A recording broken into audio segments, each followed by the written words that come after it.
Hello? Yeah. Can you hear me? Super.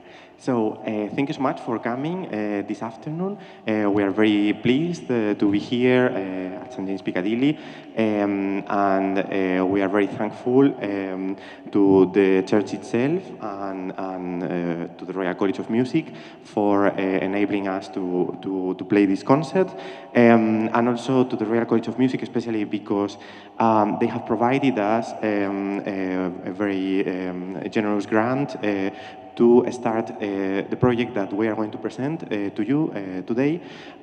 It's called the Mayer project, and it's about a composer whose name is Emilie Mayer. She was born at the beginning of the 19th century, and she died in 1883. And she was, at her time, considered one of the most important successors of Beethoven, actually, in Germany. And therefore, she had lots of performances, even with orchestras, of her symphonies. Her pieces were performed in front of the royal family in Berlin. And she enjoyed a considerable success, even also editing and publishing different scores. Unfortunately, music history is written normally by male authors that just talk about male composers. So her figure has been completely forgotten, and now there is a little bit of rediscovery, but still, when I was researching about cello sonatas composed by women composers, I could find the earliest ones at the beginning of the 19th century, for example, Fanny Hensel, and then at the end of the 19th century, beginning of the 20th century, of course. But there was something missing in the middle. So I found 12 cello sonatas that are lying on the archive in the National Library in Berlin, and I thought it was a very interesting thing to be played. So basically, what you are going to hear today is the first public premiere of some of the movement, because actually we decided in the end to change a little bit the program today because of reasons of timing, and because yesterday was Clara Schumann anniversary. So we have decided to include some pieces by her to compare also the work of another female composer from the same time, same geography. And we are going to start with the slow movement of the E minor sonata by Emilie Mayer. And yesterday we were very actually lucky to be performing these pieces on a private concert, but actually today is going to be the first public performance of this music. So we hope you enjoy. Thank you.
Good afternoon. We are going to continue now with a block of couple of movements of by Clara Schumann, as Pablo announced.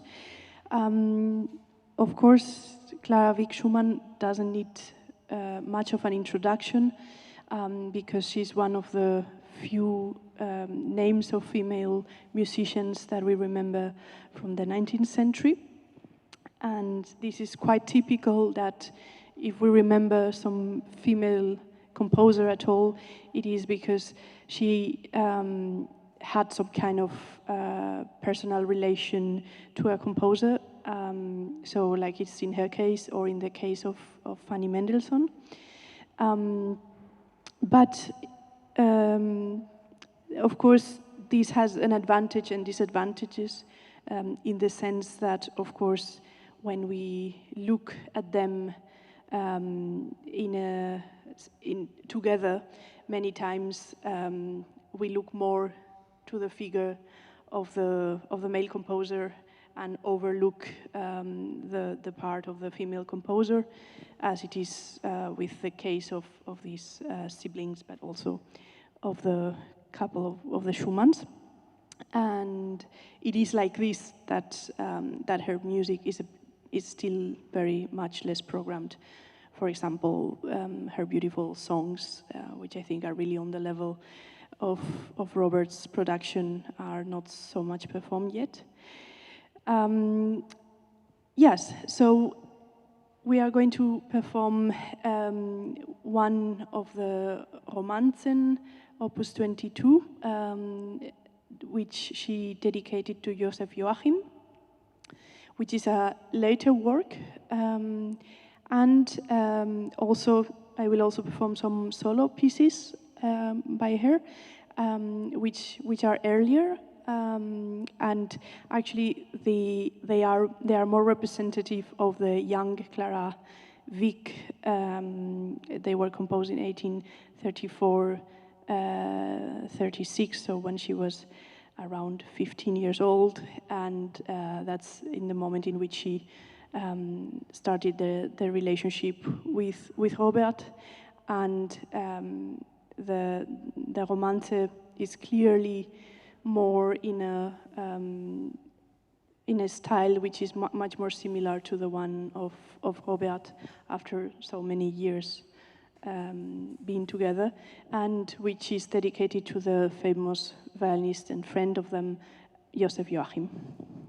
So yeah, Romanze, and then one nocturne and two mazurkas.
just to continue the concert, we are going to perform two other pieces by Emilie Mayer, two movements from the C major sonata.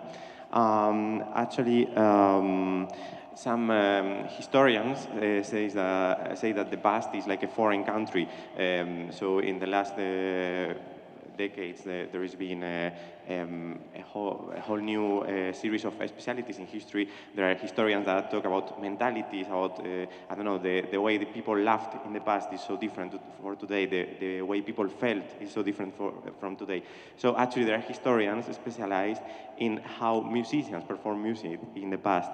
Actually, we think that the 19th century is very close to us, but it's not that much. If Robert Schumann walked into the concert hall today to see his pieces performed, he would be undoubtedly very shocked because the way people performed romantic repertoire in their own time differed very much from today. So both Laura and I, we are a little bit adept of a sect in music that is called historical performance. We are basically very interested in how can you be as close as possible to the composer's ideas and how the music could sound the best, actually. And when you do that, you discover that yourself as a performer, you have a great deal of freedom, actually. You have the freedom to improvise, to change things, even if, I don't know, Emilie Mayer wrote a crescendo and quavers and very specific rhythms, actually you are expected to change them or to do it in a different way each time. So we analyze recordings, we read books that people wrote about how you were expected to play these pieces, and also we try to even, I'm reading actually from the manuscript that she did, because many of her pieces she was unable as a woman to publish them. Editors didn't want her to be published, so she had to perform her own pieces in a manuscript way. So we try our best to perform these pieces in a very faithful way. Actually, we usually use other instruments. I'm trying to adapt. I have one gut string, as you are expected to have all of them in gut. And Laura is doing lots of different effects and improvisations. And actually, the project, if you are interested, you can either write to us through our websites, social media, or just simply come after the concert to talk. We are very happy to talk about this project. We will have some performances coming in Oxford, in the Holloway Room. We will do also a seminar for the music faculty at Oxford University. We will do different performances in Basel and other cities in Europe. And we will finally record the CD thanks to this help of the Royal College of Music. But unfortunately, it's not necessary. So we are also very happy if someone wants to collaborate with us in a more specific way as a donor to the project or sponsoring us. We would be very, very grateful for that. So that's another reason to come if you want. And anyway, just we will perform these last two pieces by Emilie now. A slow movement from this C major sonata, un poco Adagio is called, and then a lento, another slow movement that precedes a fast movement. So we hope you enjoy, and perhaps see you later or in another performances that we will give. Thank you so much.